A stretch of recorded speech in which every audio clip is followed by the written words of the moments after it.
Hello everyone welcome to MB job update रे आपन को स्वागत करुच्ची।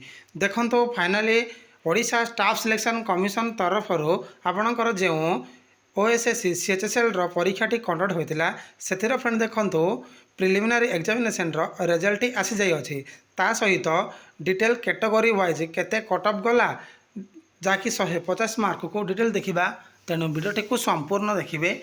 सो फ्रेंड देखो ये हूँ गोटे ऑफिशियल लेटर जहाँकि ओडिशा स्टाफ सिलेक्शन कमिशन तरफ प्रकाशित होती। लेटर नंबर देखो 77C/OSSC डेट देखिए देखो 13/2/2024 प्रकाशित होती।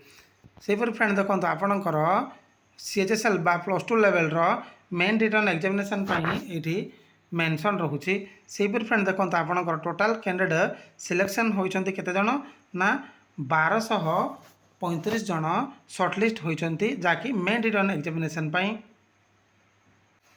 आपण मैंने जो सीएचएसएल परीक्षाटी प्रिलिमिनारी एग्जाम देते से ही प्रिलिमिनारी एग्जामिनेशन रिजल्ट आसी फ्रेंड जार फ्रेंड देखो ये रिजल्ट डिटेल कैटेगरी वाइज जैसे यूआर एससीबीसी एसटी एससी जहाँकि 1235 जन कैंडिडेट मानकर मेंशन अच्छी।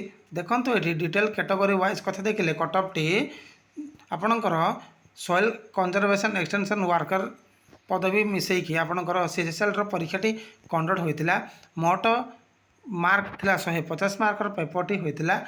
यूआर मेल कट ऑफ जाइए 114 जाइए, यूआर वुमेन कट ऑफ जाइए 103.25 जाइए, सेपरी एससीबीसी मेल 112.25 कट ऑफ जाइए मेल सेपरी एससीबीसी वुमेन 100.25 कट ऑफ जाइए, सेपरी एससी मेल कैटेगरी 93 जाइए, सेपरी एससी वुमेन 81 कट ऑफ जाइए, सेपरी एसटी 75.75 कट ऑफ जाइए मेल कैटेगरी, सेपरी एसटी वुमेन 68.25 कट ऑफ जाइए। यहीपरि आपणकर कट ऑफ टी मेंशन रोचे। जो मैंने यही पीडीएफ को निजे पढ़ाई चाहूँगी आम वीडियो डिस्क्रिप्शन रे डायरेक्ट टेलीग्राम लिंक दि जाइए बा टेलीग्राम नाम रोचे एमबी जॉब अपडेट। से ही एमबी जॉब अपडेट रे आपण मैंने जॉइन हूँ मुझे पीडीएफटा सेंड करदेवी आपण मैंने निजे पढ़ीदेवे।